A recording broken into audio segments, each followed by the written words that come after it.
It's always a delight to know that you're still there with us. It's TMI Monday Morning Edition, with you live from the network service of ITV. We are going to be extraying or doing a review of the 2023 general elections. But on the flip side, we'll be focusing on the impact of clergymen, the role they played before, during, and after the elections. Prophecies, we're hitting prophecies, counter prophecies from Nigeria, African continent, and all over the world.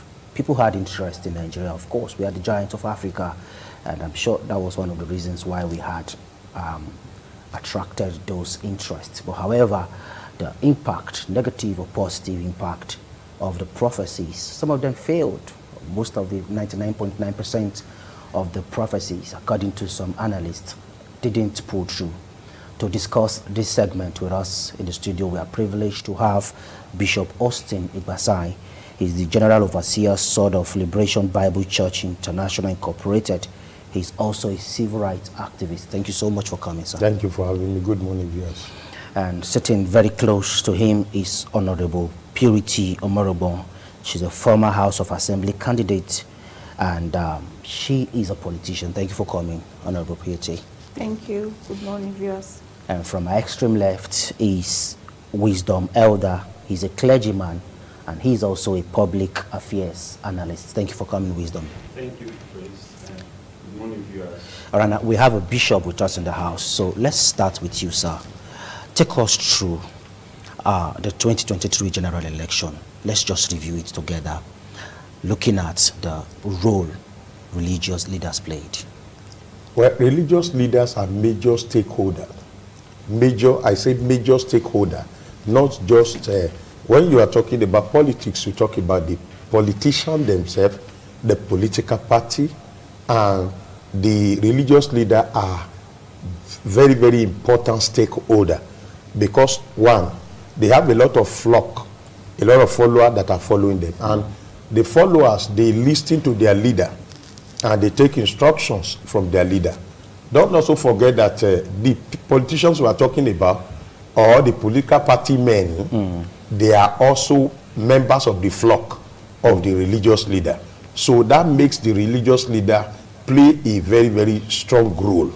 And as a major stakeholder, nothing stops a religious leader of having a particular interest or being partisan or to be involved, because the Bible says when the righteous rule, the people rejoice. Okay. And as a clergyman, if you say the person that rule over you it's not your concern. Is not your concern, definitely you will enthrone the devil, and you see that through the leadership of such individual, you yourself as a religious leader, you go to hell. Because when an evil man begins to stay in the place of power, there will be evil decrees. The Bible says, woe to them that make evil decree. Why did the Bible make such utterance? Because he knew that some evil men will find their place in power, and while they sit, they will make evil decree. So at a time in this country, we know we have to fight the issue of same sex, even if it is happening behind closed door. But we were able to fight, and we remember the role that some international community play in trying to enforce their own style of life on Nigerians. Even we saw some people who tried to push it in National Assembly, but at the end of the day, because we put our feet on ground, that was why that thing did not fly. Okay. Now, if those people who are in the parliament have the fear of God and they are children of God, they will not be able to introduce something that is a sodomite that might destroy our life and make put us in the situation where we become an enemy of God. That's why religious leader must be somebody like me. Now, for over 25 years, I've propagate this, that religious leaders must not fold their hand and stay at the pulpit and say we are not concerned. But the prophecies that we heard from them, was it necessary?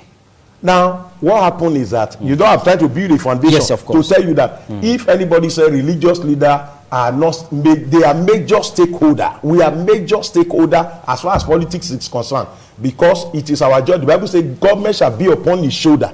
If government is upon the shoulder of our father, we cannot stay away from the issue of government, because the people that we are leading also are part of the nation, and whatever happened to them in the policy of government affects the people, which is our major concern, and also affect the church itself. Because when there's a bad economic policy, it affects the people that comes to the church. It becomes a burden to the church. Now, if there is laxity in security, you will not be able to run a church. So that is why nobody can criticize church leader for being partisan, one, and be involved. Today, because of the advocacy we have been able to do over the years, today we have about 2 pastors. I remember many years ago we championed a man who happens to be a reverend to become a governor of Taraba State. So we wanted more of people who have the fear of God to be in the place of power. Because you prophesied them into office? There are prophecies about leadership. Okay. What I'm saying is that pastors as major stakeholder and they have power to be able to say this is my choice of candidate. Okay. Now another thing is that there are people specially designed for issue of prophecy. Okay. We must be able to differentiate between a pastor having an interest on a particular candidate and say, my follower, I feel this man is a good man. He has something good that the people can benefit from. I want us to pray so that such an individual can be in position of power. Then secondly, the issue of prophecy is different from the mindset of the leader. Now, when it comes to prophecy, prophecy means you say God says. It is not about a pastor said or a prophet said. Prophecy are direct instruction and information from God. Okay. So the leadership of the church, if you are a prophet, because we have 5-fold ministry, somebody can be a pastor and it's not compulsory you are a prophet. So when we say the man of God touch not my anointed and do my prophet no harm, that one is a general statement for every leader in church. Right, but the issue of prophecy is zeroed down to prophets. Okay. We have a lot of prophecy. I'll come back to you, Bishop. Let's quickly get the view of our other guest on the show, Honorable Purity. As a politician, do you think religious leaders are helping politics in the country? The truth is, before now, religious leaders were not getting it right. Okay. They feel that politics is dirty. They feel that it's not supposed to be for Christians. But where they didn't get it right was that it was God's mind from the beginning that Christians should be in the ends of affair when it comes to governance. So, but I'm glad that some of them are beginning to get it, and they are working. Just like some are working, some are still sleeping. So it's not helping the strength of the Christians. But I believe that with this move that just happened, in the next 10 years, Christians will get it right and do better. Okay, Wisdom Elder, some political analysts said that the role religion leaders played, pastors, prophet in quote, that it had a huge negative impact in the electoral process. What's your take? Actually, first of all, I want to say that that is a political statement, and such political statements are used to taunt people who have their strength, you understand, coming from a portion of the electorates, as in the voters, you know, because in every election in this country, majority of people, voters, have always been instructed. Take, for example, those in the Muslim faith, majority of them are always informed on Friday before Saturday on who to vote for, you know. So, but this is the first time that Christians took it out and then made it so glaring and so open, and then they took out to social media and, you know, came out in different Christian gatherings. So most people felt politically that it was actually affecting their own popularity. Do you understand? Because we had a challenge during this election. Let's say, for example, APC featured a Muslim candidate. So most Christians took it as an advantage to also fall behind a Christian candidate so that they can at least have a very good block for Christians. So, you know, so the other people started saying they use church to actually go into politics. They are not supposed to, you know. So I see that as a political statement, because as far as I know in this country, Christians are not as active. Christians are not as active because we are talking of religious leaders. Both religious leaders have to do with both Christians and Muslims and every other religion. But also, as far as I'm concerned, as far as this country is concerned, Christians are not as active as even the Muslims in politics. That's the truth. And the reason is because of the wrong mindset most religious leaders have had over the years about getting involved in politics. There are so many religious leaders, if you see them, you know that their capacity transcends just the church pulpit. They can get involved in politics, in leadership, and still bring better and bigger transformation to a greater number of people than the people that are following them in their own congregations. But because of this limited knowledge of Jesus they wanted to make Jesus a king and he withdrew. Jesus lived for only 33 and a half years. His ministry featured from 30 to 33 and a half. That's 3.5 years. And some people are still living for 60 years in ministry, bishop here, ministry for 25 years. And some people are still going to be here for 40 years.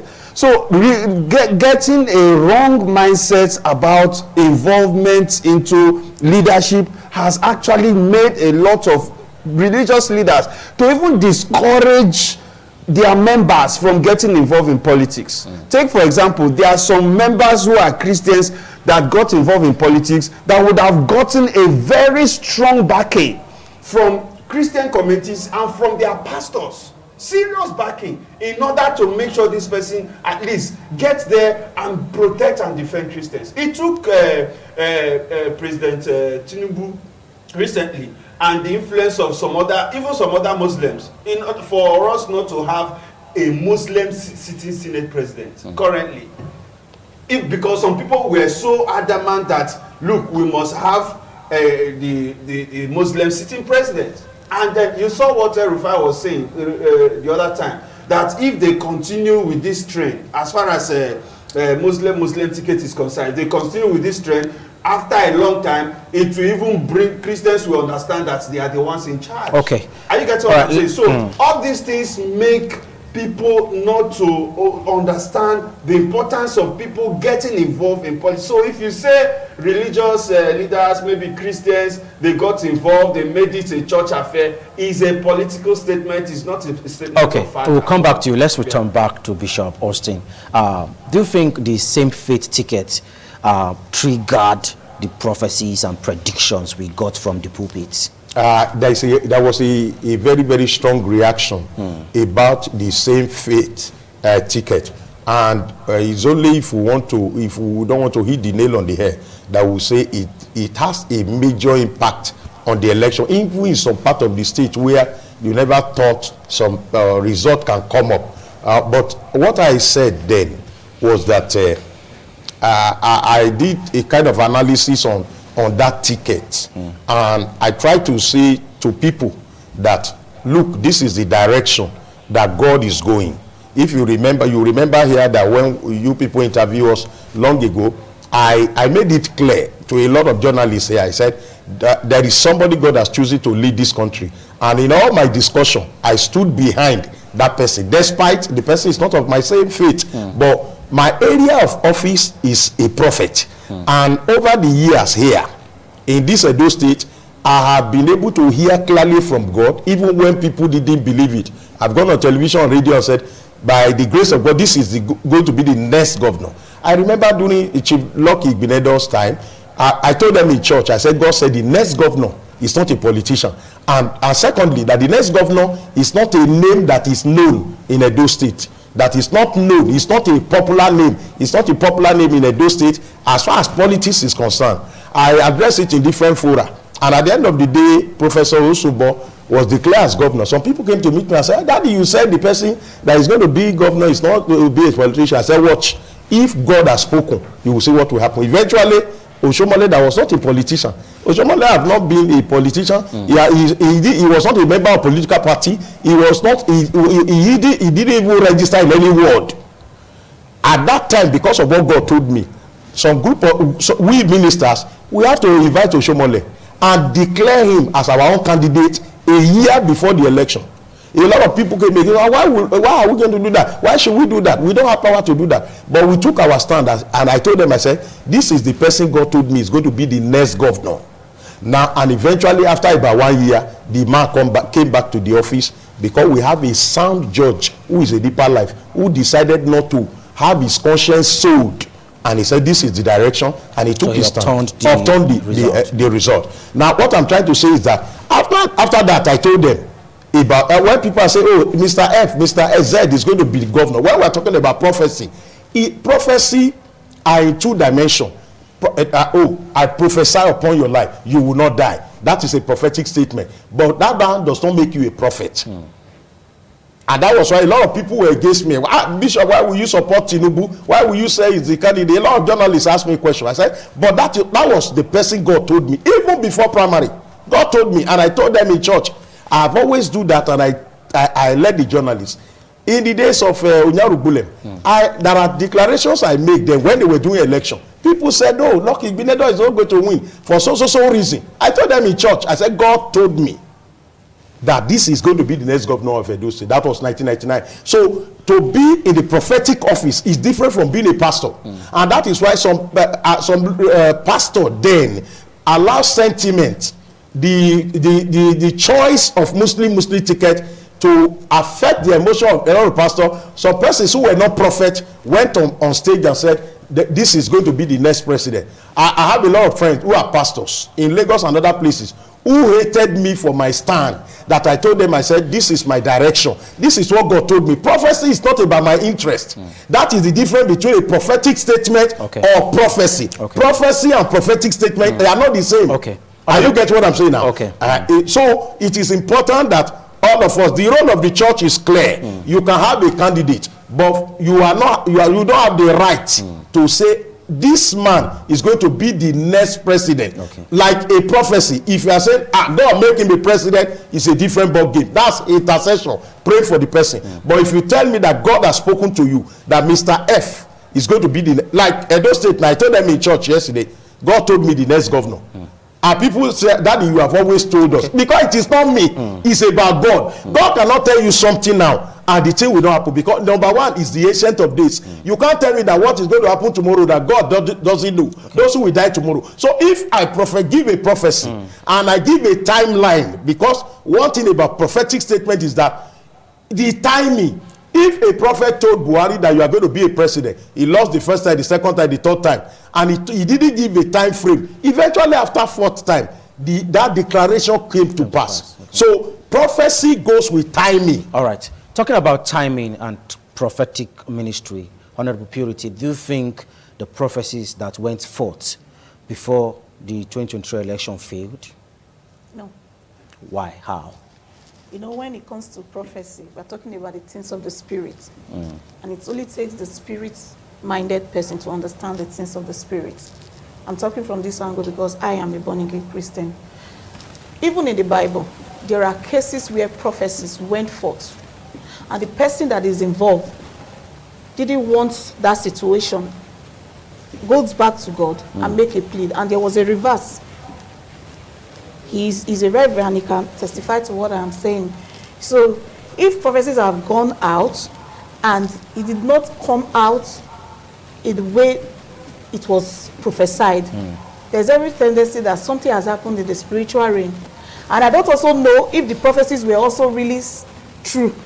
But all I know is, all I'm trying to say is you cannot just totally say it was a fake prophecy, because we are just humans. We are not spirits. We don't know what is happening in the spiritual realm.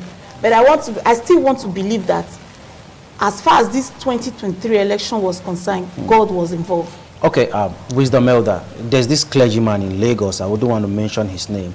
He was in the spotlight during and after the election. He said that the winner of the election was not going to be sworn in. So many things was going to happen. The day of the swearing in, the winner will be the person who didn't win will be arrested. The one declared by INEC will be arrested and taken to jail, and this other person will become the president. And we never saw that happen. And as I speak to you now, he has been having issues battling with the security agencies. Now, do you feel some of those prophecies were not really accurate? Because it have a lot of effect and impact on the followers. All right. First of all, I have to redirect our mindset, because we are talking to wonderful listeners. Religious people getting involved in politics has a lot to do with the intricacies of politics. Okay. And less of all the prophetic adumbrations here and there, or all the rhetorics. It has less. In fact, what politics is all about, I've been involved in active politics. What politics is all about is really serious and tedious work. So politicians do not end their political activities based on prophecies. No. If you run political activities and you want to end all your activities on prophecies, and then you are not taking serious and critical steps and actions, you're wasting time. So I want to correct that, because Christians out there, we are not talking that Christians or religious people getting involved in politics only has to do with maybe making prophecies. Then the issue of prophecy, I want to also correct something. It's good for us to understand that most of these people who actually come out to say God said, they have certain level of weaknesses and limitations. Okay. Whether you prophesied it rightly or you prophesied it wrongly. The reason why I say that is because there are so many assignments that hovers around the office of a pastor or the office of a minister of God, whether prophet, apostle, evangelist, pastor, or teacher. There are so many assignments that hovers around your office, as far as the New Testament church is concerned, that has little or nothing to do with trying to come out and be making people to feel that you are the mouthpiece of God. Forget about it. That is, you are trying to step a little beyond what some of the major things that we are supposed to do. I'm not saying that as a pastor you cannot go into politics. You can go into politics. There are so many things that God told Daniel, and he said, do not say it, because the time is not right. There are so many things that God told John in Revelation. He says, seal it up. There are certain things that if you hear, there are so many people who have heard, who have seen even some things happening today, but they have to watch. Is it relevant? Does it have anything to bring as far as the faith of my fellow brother or sister is concerned? What impact has it to do with maybe the people I am guiding? So the spiritual level and spiritual understanding, because when we talk of ministry now, we are talking of trying to build people up to the level and knowledge of Christ. You have bringing them up to that level and understanding. So when we now want to now meddle it, and yes, God can speak to you as far as leadership is concerned, but you can place caution. It does not have anything to do, because tomorrow there's still another man of God that will come here and tell you God spoke to him. He will come here and tell you God spoke to him. And then another person will say this is what God said. And different people will give, and these people will come up with excursions from the Bible. At the end of the day, you will now be wondering with confusion, who actually has God spoken to? Though the Bible says anyone that prophesies and it comes to pass, and anyone that's... I asked some people who said that the man was going to win. Are you still sure? Like what is going on from Presidential Election Tribunal, in Abuja. From what is going on, where are the evidence that this man won election? Has become an issue.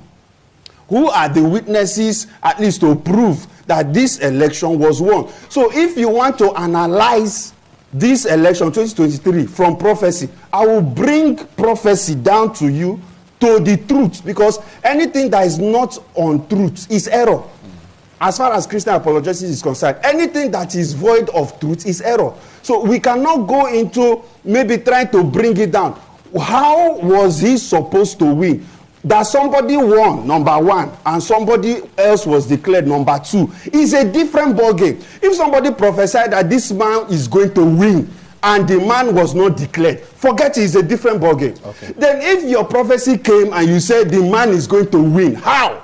Is he going to win by the normal way that he's going to win, or is going to turn the will of the people upside down and then win? And then sometimes when we talk about the will of God, it's very deep.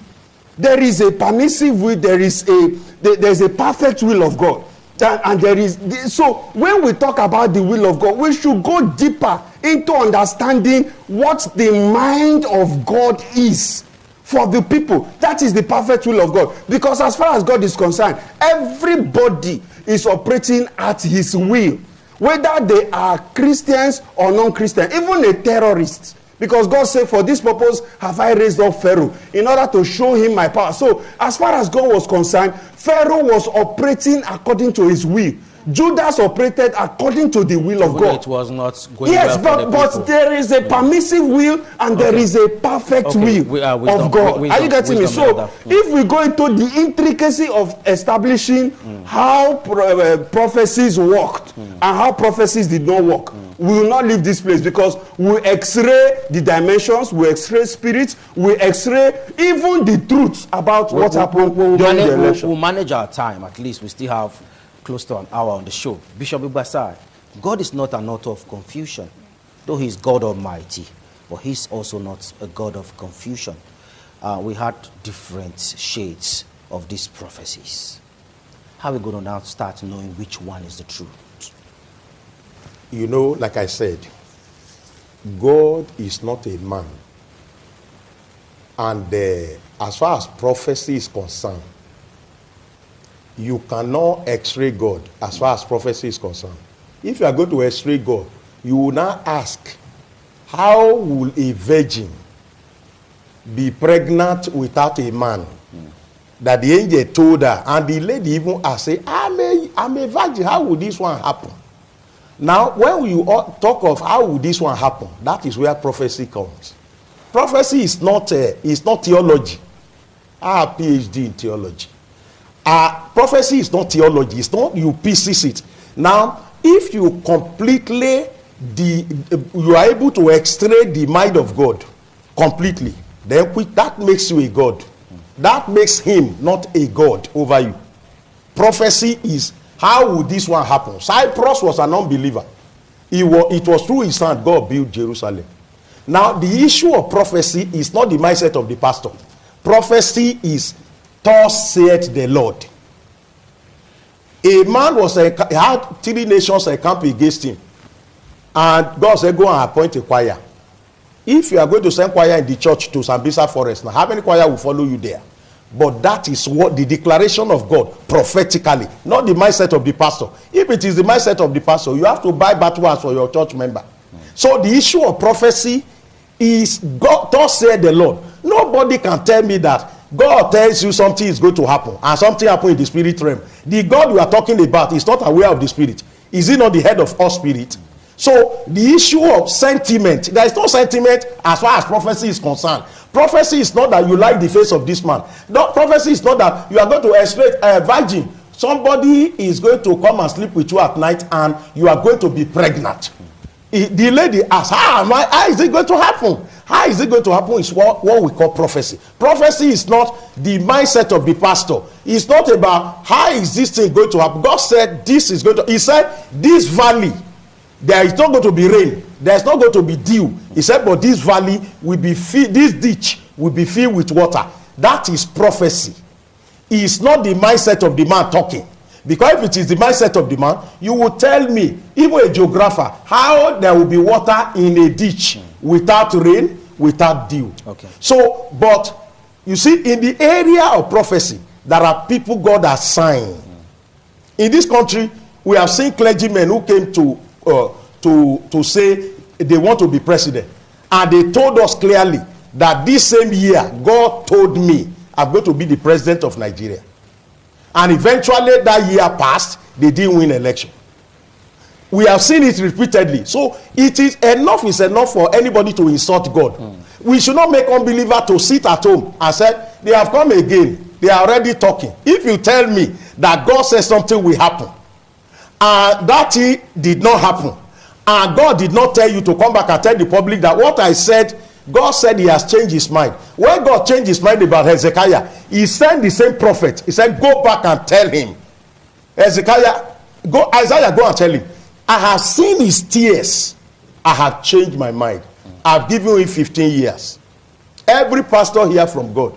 But prophets, as special people that God give ability to be able to he tells them, this is what I want to do. Okay. So the issue of the prophecy of 2023, a lot of pastors, that pastor you mentioned, my sons come here, I was on the prayer mountain, they come here, so one pastor said, this is what the man said. He said, May 29 will not hold, and all that and all that. The pastor that was coming, that told me, he's watching me at home now. I told him, I didn't see the clip that time. I just told him, my son, you have known me for years. That is not what God said. May 29 we hold. This is how it is going to go. I said the statement the man made will not come to pass. He is on record. I told him to record my voice when he was talking with me. I said, if that happened, God has not sent me. I said that analysis that the man is going to go to jail on the day of this thing and all that, I said they are all fallacy. That is not what God said. Okay. So when we are talking about prophecy, it's different from mindset of one man. You may not like somebody. It's not an issue. That person may not be your choice. It's not an issue. Okay. That when God said this is the area I'm going, if God has not told you, tell your member, let us pray. I'm interested in a Dan to become president of a so association. Let us pray for Dan. That is the man I love. I have seen his antecedent. Okay. It's different from the church leader telling you that Dan is going to be Ikobaoha local government chairman by this election. And you will not tell me after that spirit has turned the hand of God not to be able to bring his word to pass. The Bible says God is not a man that he will lie, nor the son of man that he will repent. Let those who God have not sent to speak, let them cease to speak, because it is heresy. Any man that says something that God did not say, and that person is liable, it is sacrilege. And we should be able to hit it, that nobody should pamper it, nobody should patch it. Okay, Bishop, let's quickly come to Honorable Purity. Should religion's line determine who will be a leader, or should we look out for competence? We should look out for competence, but the truth of the matter is it has to also come from the Christendom. The Christians are in the position to produce a better leader. They are in position to follow up the process of choosing a leader. So what happened to other faiths? Other faiths. We have the Muslims, we have traditional worshippers. They are part of the system. So if you say Christians have the sole responsibility of producing leaders, what happened to those faiths in government? Yeah, maybe I'm speaking like this because I am a Christian, and I speak from the angle that I know. Okay. I'm not a Muslim, and I'm not an idol worshipper, but I know that God Almighty that we serve is the Father of all, and the Christians, it is the mind of God for them to produce a leader. Okay. So I speak from that angle. Wisdom Elder, are you speaking from that angle? Are you trailing that part too? All right. Yeah, I want to say that religious affiliations should not be the yardstick for getting political office holders. That is my position, because I know that the world we are today is driven by expertise, is driven by competent people.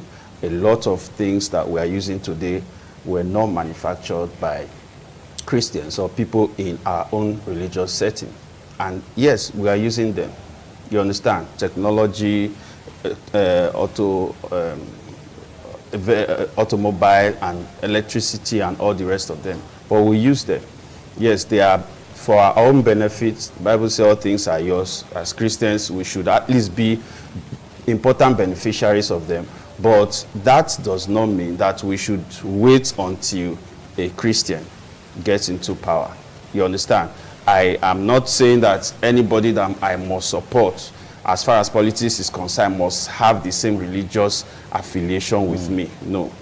You raise certain points, and those points I have to say it very clearly.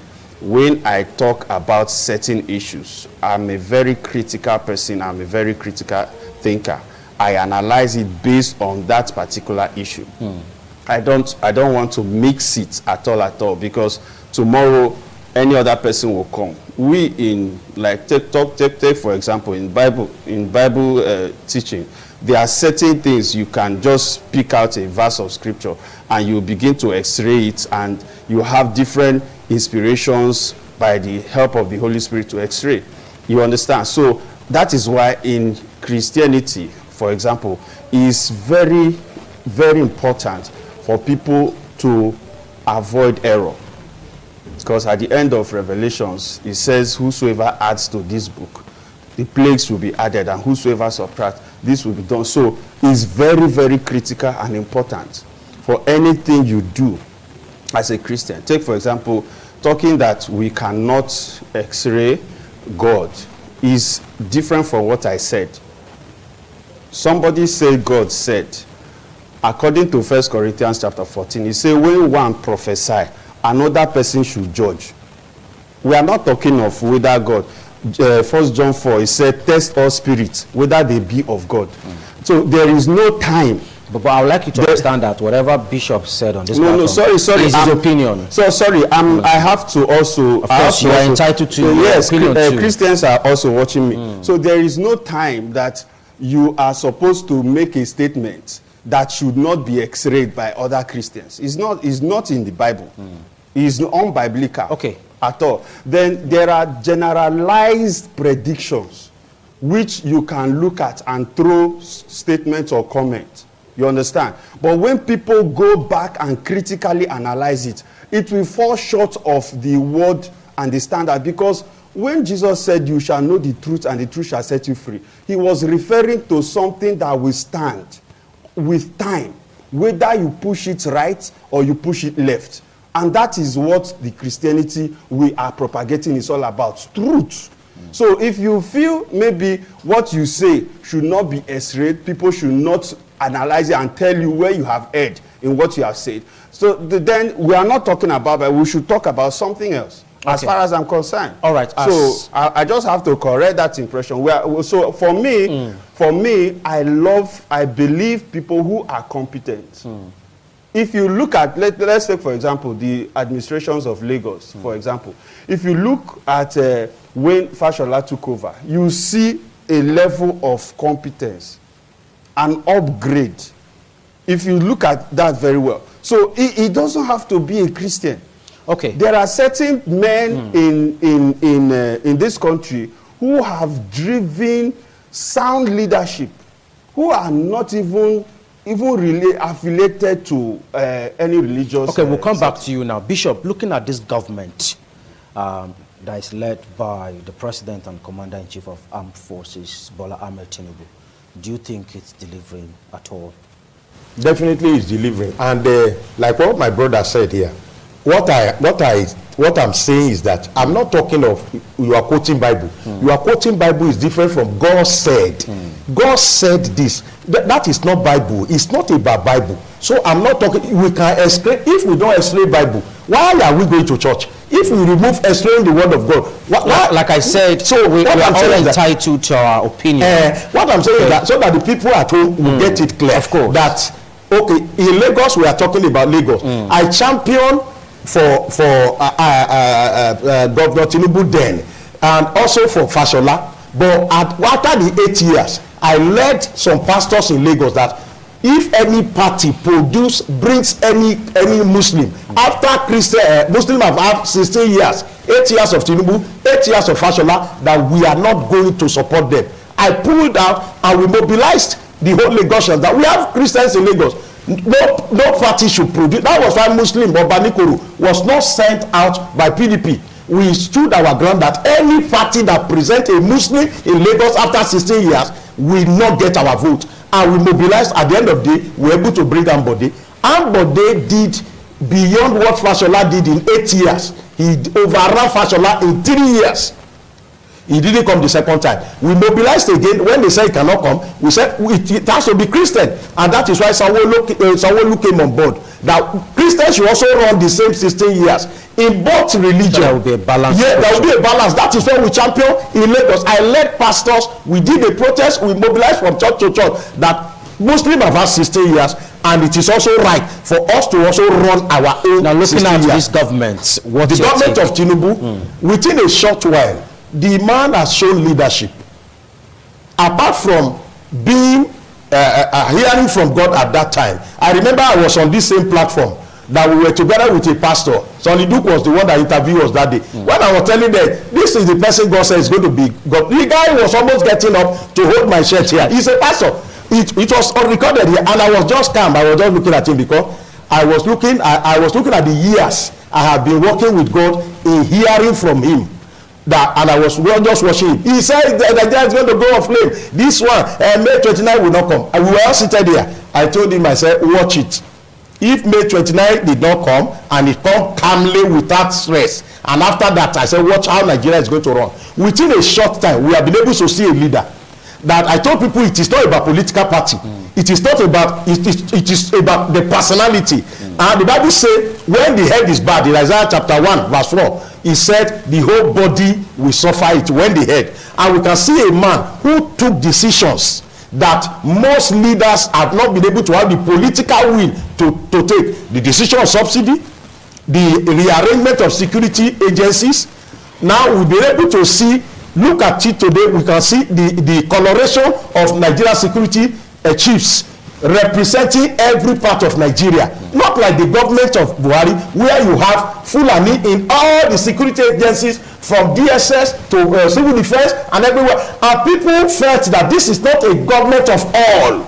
The man take decisions without asking anybody. He brought an army officer to head custom because of interest. All of us shouted to the roof. The man did not listen to anybody. But today you see a man who was once a PRO, who rose from rank and file to become custom. We criticized him that time that when you bring somebody outside, you have killed the interest of the career officers, because they knew that we are not going to get to the peak of our career. Somebody will be brought as a politician to head us, but we can see today that the coloration of the security service chief is one of those things where we have seen is what he has been able to do. The issue of the loan for students and many other things that have been done within this short while. Okay.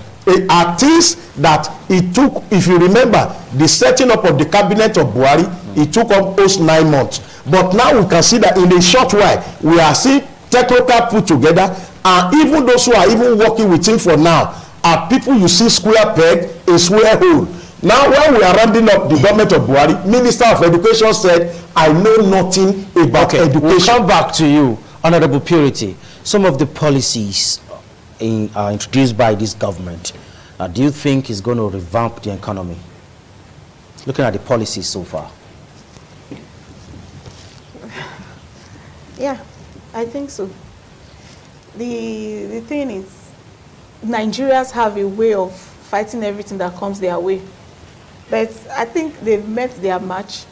This government is ready to do things the way he wants to do them, the way he feels that it's good and will be good for the nation. And I think he will be able to forcefully implement a lot of things. And that's what our people need. So it will. All right, Wisdom Elder, now looking at some of these policies, holistically, take us through. Do you think they are right step in the right direction? All right, first of all, I will give you direct analysis. Today I woke up, I was busy overnight, so I woke up by 6 a.m.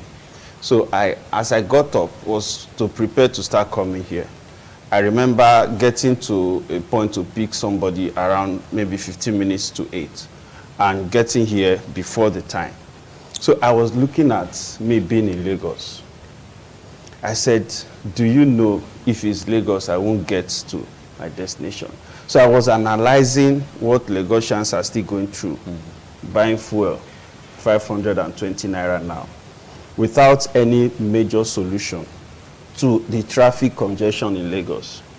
Imagine what it will take to run your trip to and fro. No solution. And imagine that the person who has brought the nation into such crisis at this point in time is from Lagos. You went to implement something that requires certain steps to take in order to make sure such thing is implemented. and you pushed it ahead without any strategic plan for the people. That is an abysmal failure, number one. It is a beginning of failure. Number two, we are having serious economic crisis. We are entering into another phase of inflation in this country.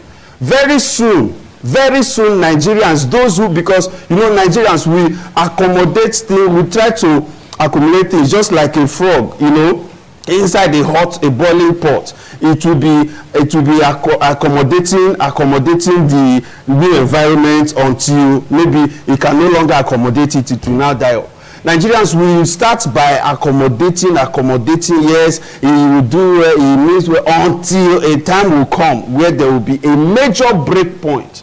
How much do you think in Lagos now? How much do you think the civil servants will be able to save at the end of the month? There are certain rationales that when we look at them, we keep wondering, are people really understanding, or we still want to package and pad this current... what do you think is the way out, before we quickly get to Bishop and wrap up this segment? What's the way out? Okay, we talked about security operatives. This is the first time we're having over 100 generals that have been given automatic retirement. That is a waste. But it's been happening before. No, 100. I'm talking of this is 100. It's a norm in the military setting. Yes, it's norm that junior you cannot take orders from your junior. See, let me tell you, I don't know how many people you heard. Like me personally, I don't do my analysis with failure.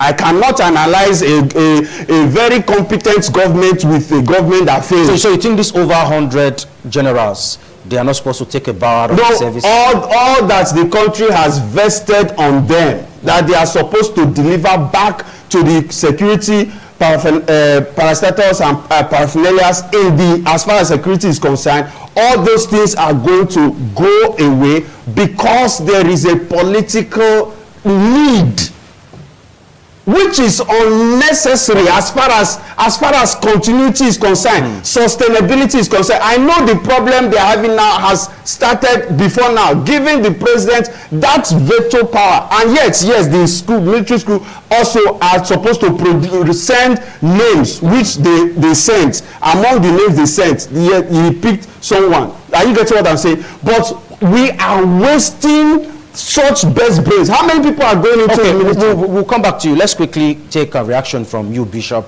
because we need to take a short break now.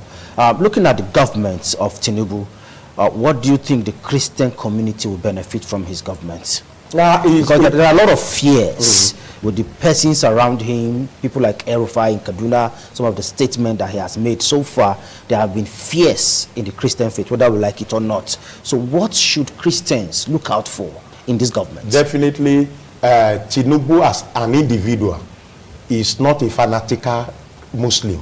You can't compare Tinubu with the kind of person of former President Buhari. He's not a fanatical person. So I think this is the first time wisdom is aligned with your thoughts. It's not a fanatic. Even when people are fighting that Muslim is different from the wife is a pastor in Redeem. Okay. Two of the children are pastor. So even the Muslim did not look at Tinubu as a Muslim, because they saw him that if you cannot convert your wife, like other persons that we know who are contesting with him, who even marry Eastern women and change them to their religion. So you can't compare. That's why they brought Shetima. Could it be the reason why Shetima had to be with him? Because they didn't see Tinubu themselves as a Muslim. Even the Northern Muslim did not see him as a Muslim. You think so? I don't that I think so. Not that I think so. Are you sure? This is your analysis. I'm telling you, when you see a proper Muslim, you believe that your wife, your children, everybody around you. So the president is not a proper Muslim. They don't see him in that light. That is one of the things that made me to pity him. That this man, people look at him. Sometimes are looking at say, we are being short-changed. Christians say we are short-changed. That it is Muslim. But we that knew, we know that they don't see him in that light. Okay. They say that was why they gave you somebody who is a staunch Muslim. But all of us knew that the power in this country, Commander-in-Chief, have power to do many things. And I think that the Christian, if Tinubu want to behave the way they wanted it, Akpabio will not become Senate president. That was the design of some persons, and the man will not dance to that one. I don't have that fear that the man can change Christian. The wife will not even allow it. The man will not do it, and the wife will not allow it. He's not somebody that think in that direction. Tinubu is somebody have you ever seen anybody in this country who bring opposition to come and join him, even when they help him to get to power? Now, when they get there, they forget them. But you can see a man that even those who assist him from opposition, and he knows that they are competent. Not only that these are political men that still with me, but these people have power and they have some things to deliver to this government. So let them come on board and let us run it together. One deputy governor somewhere in one of the states was accusing him that he's using appointment to silence his critic. And I asked, if somebody see an opposition and he said this opposition has something, he said I don't do this one right, or that come inside and are you talking about Wike now? Are you referring to Yesom Wike of River State? What I'm saying is that no, somebody, one of the deputy governors in Nigeria said the man is silencing his critics by giving them appointment. And me, instead of the act of the man who brings his enemy in, so that the enemy can contribute his own quota, and the man who demolished the house of his enemy, which one is a wiser person? Which one is helping the economy? Is it the one that destroyed the house of his enemy, or the one that asked his enemies come and sit down? That which you know that I don't know, you put it into this table. I think what we have now, we are going to within a short time, I know that with the crop of people coming on board to come and assist the man, and Tinubu is not somebody that believes that he knows it all. He's somebody that is a team player. He's not a one-man show that runs the government by himself. Tinubu is also somebody you can come and is somebody that have gone through the stages. You cannot just come and present a fact. In the last government, we saw a driver of a sitting president coming to ask the president to sign 30 billion, and he signed it in the evening without asking questions. Tinubu is not that kind of person that somebody will come and say, "Oh, just sign this thing for me," because the man has gone through the political step, and even the career we are talking about today is not a novice. Honorable Purity, do you think women will be given fair share in this government, owing to the fact that the previous administration actually said that women are better off in the kitchen and the other room? Well, that's on a lighter mode anyway. Do you think women will take the front seat in this government? Yes, because Tinubu is not that kind of he's not that kind of a leader that the much I know about him, so you believe in him? Yes. The much I know about him, I've never seen him bringing the women down. So the much I've actually seen about him, he has actually empowered and bring women on the front row of everything he does. Wisdom Elder, do you trust this government? If I trust this government. all right. If you talk about trust, then you are talking about transparency. Yes. All right. From beginning, the government have not been transparent. From beginning. How?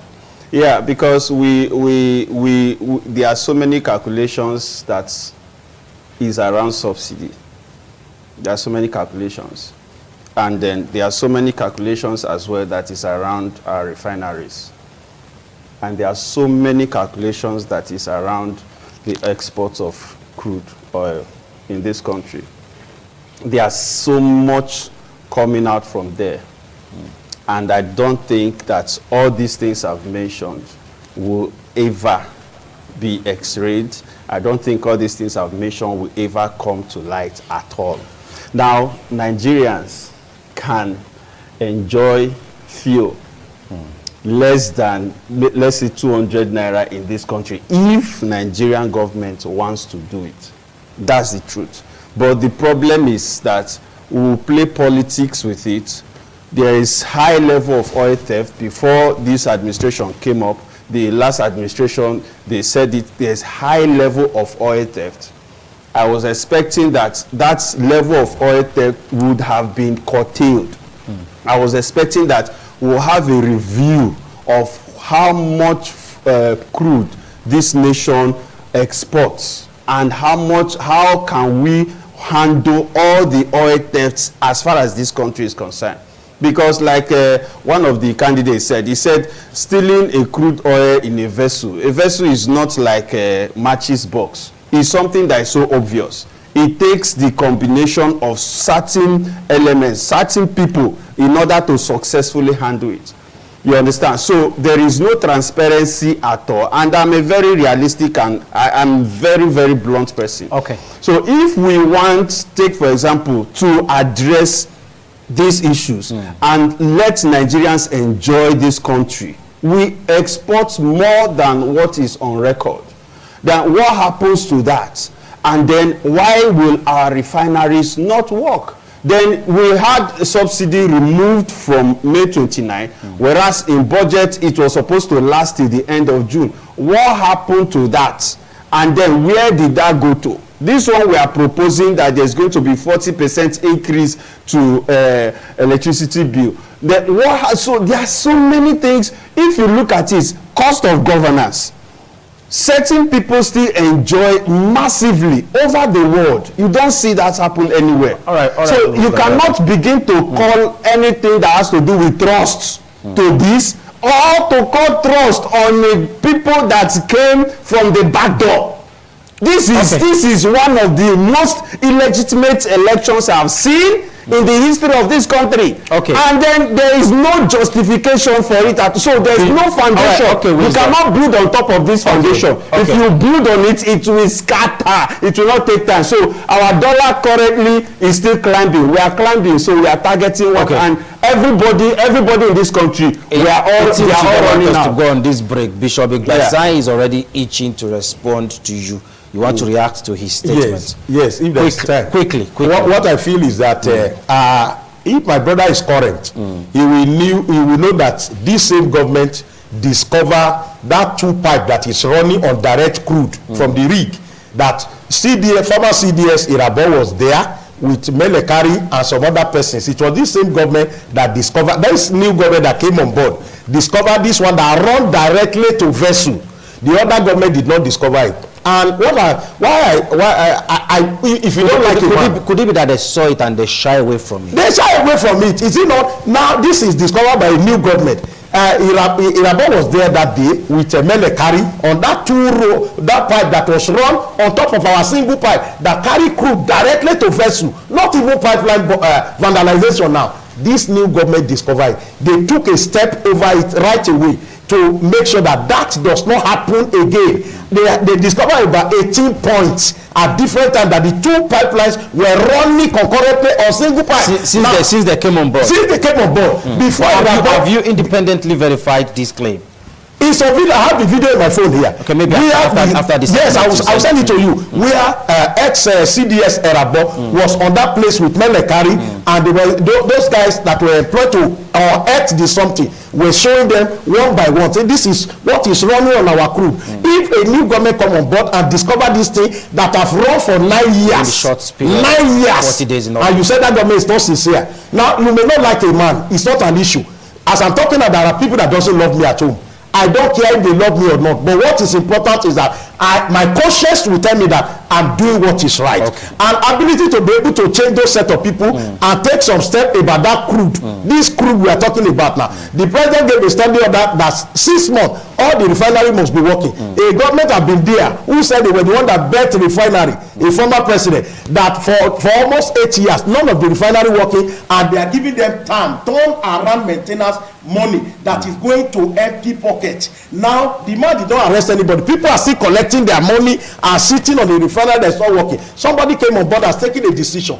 Now some persons have been touched now who are untouchable in Nigeria. That this president has touched them indirectly. All of us are seeing it. That today I say to you, none of the candidates that contested with President Tinubu can take the decision that he has taken now. Okay. All of them agree on subsidy removal.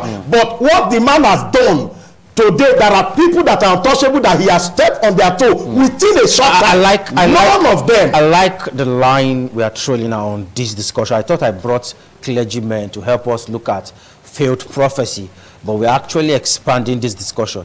You wanted to say something? Even in the oil company today, there's a rearrangement that is going on. Okay. There are people that are going to leave their seat, but there's a rearrangement because there are things that they need to, from their office, going to put on ground. Now, what I'm saying is that For us to, all the candidates said they will remove subsidy. Why are we killing this president now for removing subsidy? Okay, all right, now, please, I just hope yes. it's not a direct question to his No. Why are we? First of all, like I said, Because if the man is going to wait till December and buy transport vehicle for everybody to take now at every point in time, if you want to heal a nation, look at this. When President Tinubu was pursuing second time in office, in Lagos, he took a decision that no governor can take. Okay, Bishop, Bishop, let's quickly take Wisdom's reaction. Sorry, quickly. First of all, watch this government. Watch it very clearly.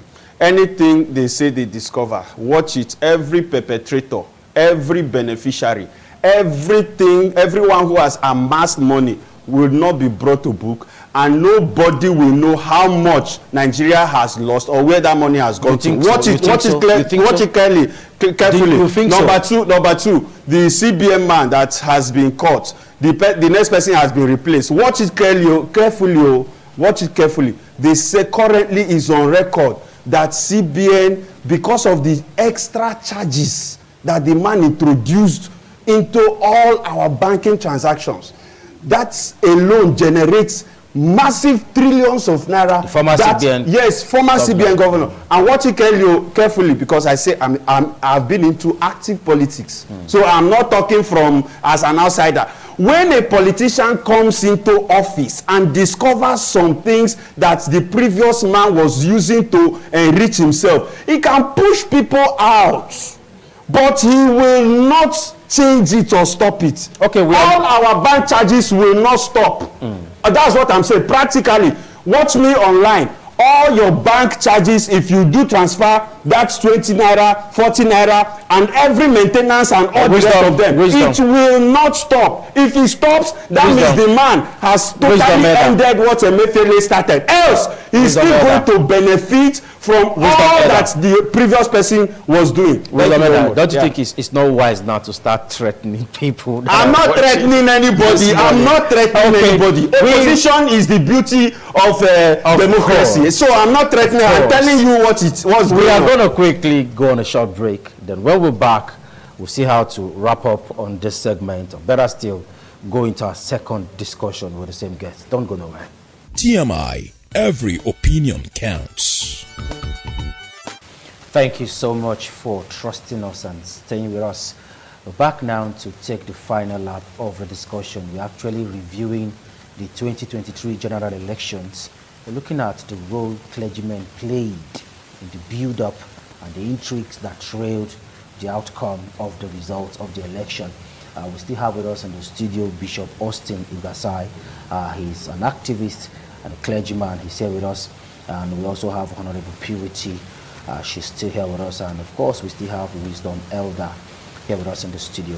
We'll be displaying our phone number now. We'd like you to be part of this conversation in this last lap.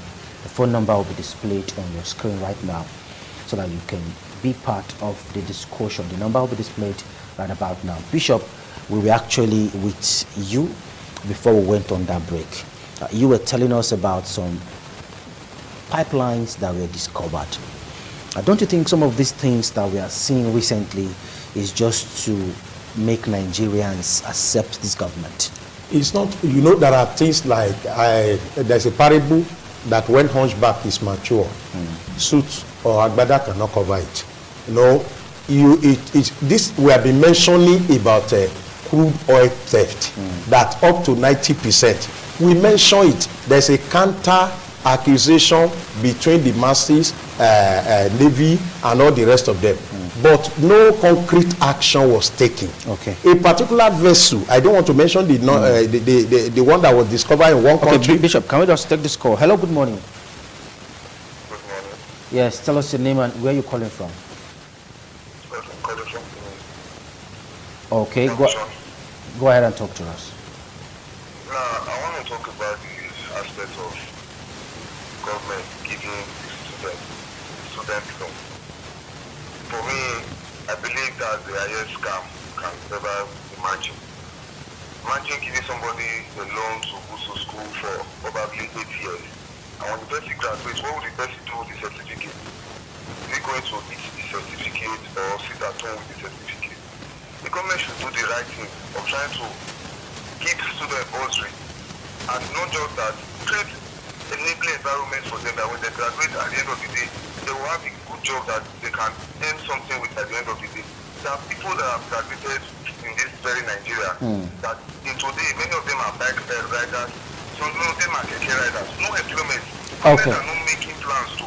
All right, thank you so much. We'll quickly come back to the studio. Honorable Purity, sorry, Bishop, I had to pause you there. I'm sorry. Let's come to you now, Honorable Purity. Looking at the student loan bill that was introduced, will it cause a hike in tuition fees in some institution? It's actually not supposed to cost a hike in any institution fee. But this is Nigeria, so you know the way they behave. Every opportunity they want to make good use of it. And by then, it's not supposed to. Because it's supposed to give room for those students who will not have that financial strength to go to school. You know, there are some persons you meet on the street, they say, I for like go, even if I even see who borrow me money, I go. But now, this is government offering you the money. You have opportunity to work, to work later and pay. And this issue of a graduate being a bike rider is just the way we carry things. To me, I don't see it as less of that person being a graduate. Are you sure? Yes, because there are some graduates who are working as a graduate that do not earn what the bike riders earn. At the end of the day, at the end of all, what we are looking at is making money. The norm in the country, they don't see bike rider or bike riding as honorable profession. That's what I'm saying. That is because of the way we handle things here. If not, every aspect is supposed to be professionally So you are done. trying to tell us this morning now that we have graduates who are not earning as much as the bike riders. Yeah. Okada men are doing better than them. They are building houses. Okay. I wish my phone is here. I would have shown you a particular house that I know. I snapped it. It was built by Okada. Don't go and tempt some people to start resigning from their workplace and go and pick Okada. Wisdom elder. It's all about living at the end of the day. They will go and resign and look for Okada and said, Honorable Purity say you can It's make because money. we don't do things professionally and we just do things the way we do. If not, being a Okada rider is supposed to be a professional job if it is followed rightly. All right, let's quickly hear from this caller. Hello, good morning. Yes, tell us your name and where you're calling from. I'm calling from England. All right, go ahead and share your thoughts. My take on this whole issue is that man is wisdom than wisdom on. So, you see, in this country that now, everybody's supposed to be giving every incoming government. President Tinubu is just important for some votes in office. And if the man has put all these apparatus in place so far as it is, these few weeks, I don't just give him a secure and like 3, 4, 5, 6 months before you start telling people that and it is going to be like that. Okay, thank you. Everybody is even talking, and excuse me, everybody is talking about government. They are not even looking at the aspect of our own citizens. What we use our hand in creating problems in adding to what government is even doing to us. You just mentioned something, the student loan thing. Because government has said, I have approved 636 so far for something those who are less privileged that cannot pay or go to school because of another. The people of schools, not private and state-owned or universities are now increasing fee because they see that government is now ready to start giving. I'm afraid I need to let you go so we can take other calls. Wisdom Elder, this caller actually came for you. All right. He said we should give the government at least 6 months before we start criticizing them. They've just spent 40 days in office. And he's saying you should retrieve your backlash. Support the government for at least 6 months. And let's see how it goes. What says you? All right. I want to say that I am here to analyze. I'm not here to rhapsodize. At the end of the day, I go off point in whatever analysis I'm doing. whatever I'm saying, Mr. Kola, go back to records. I'm saying that as a politician, politicians enjoy some privileges they meet in office, even though they push away the people that were there in order to present to the people that they are now ready to take action. But the bottom line is that those things will not actually be handled. Like the caller that called now. Check your account records, all the transactions you do. All those things were introduced by Mefele. Those things generate trillions. A man from DSS has even given that account. He said those things generate trillions of naira to this government that can handle the country's budget. But he said one thing. He said, but we are borrowing to service the budget. Are you getting me? So now that, we have come, we have clamped down on Emefiele, let us also clamp down on those things that the man has brought. That is ripping Nigerians off. That is why I'm going. Then the next one we said about the oil theft and so on. I say, watch from now on. If you will see officers that they will say this person was caught, or this account is the account they have been using to receive all this money for the past 9 years, and the people who are actually involved and so on. So what politicians do is they come, they engage, they take over. Politicians. I'll come back to you. They are not here for the people. Bishop, the ministerial list will start finding its way into public domain anytime from now. Let's hope when the president returns from his ECOWAS meeting, we'll be seeing ministerial lists coming out.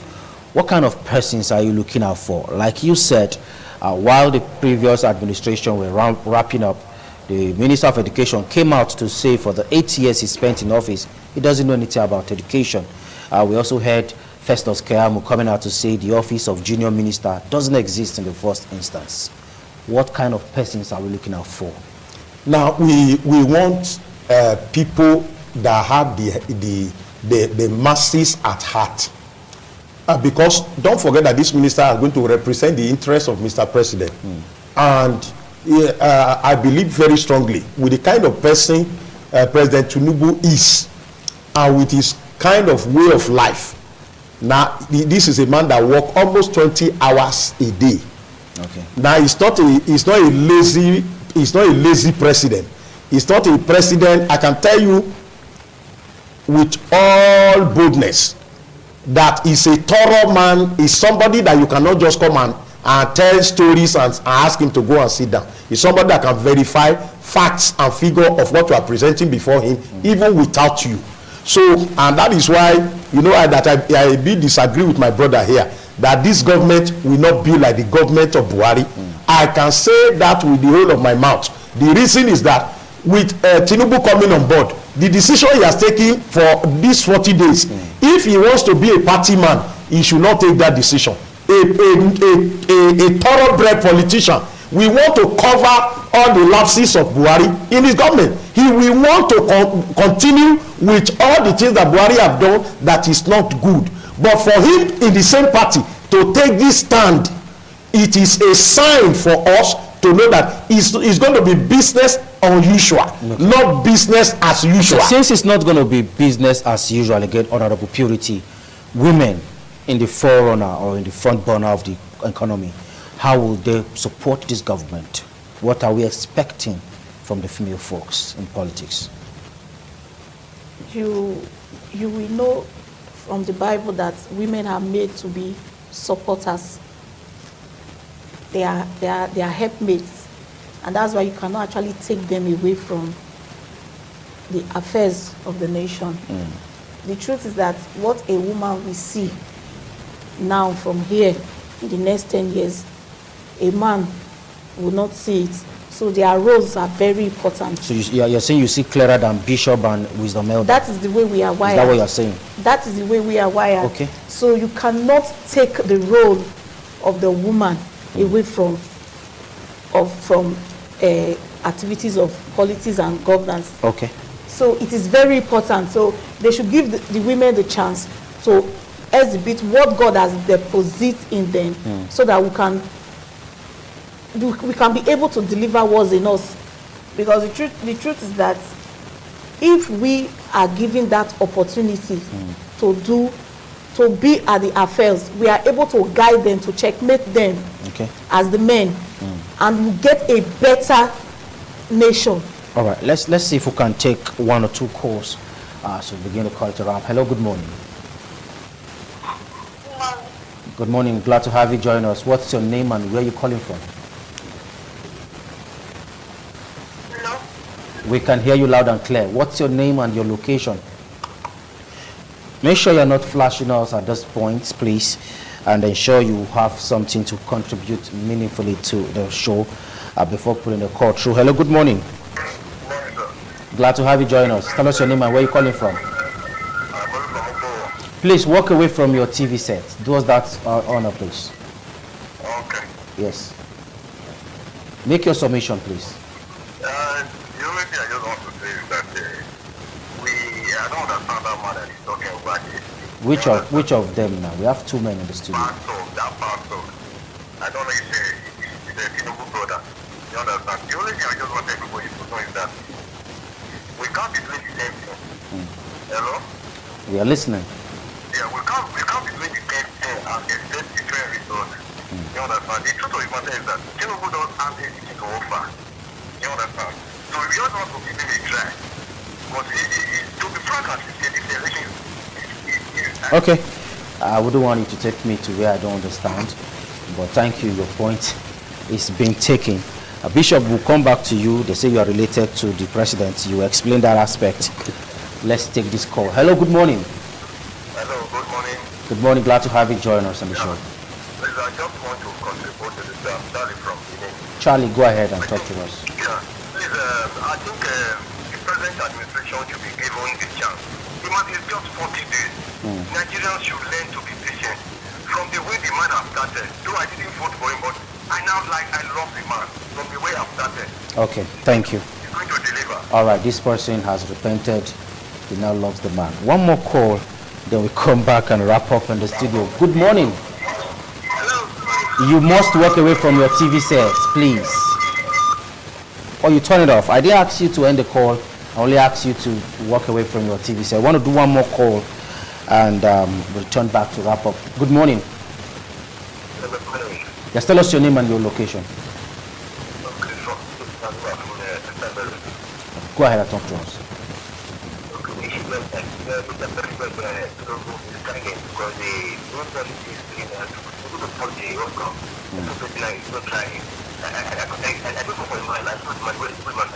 Okay.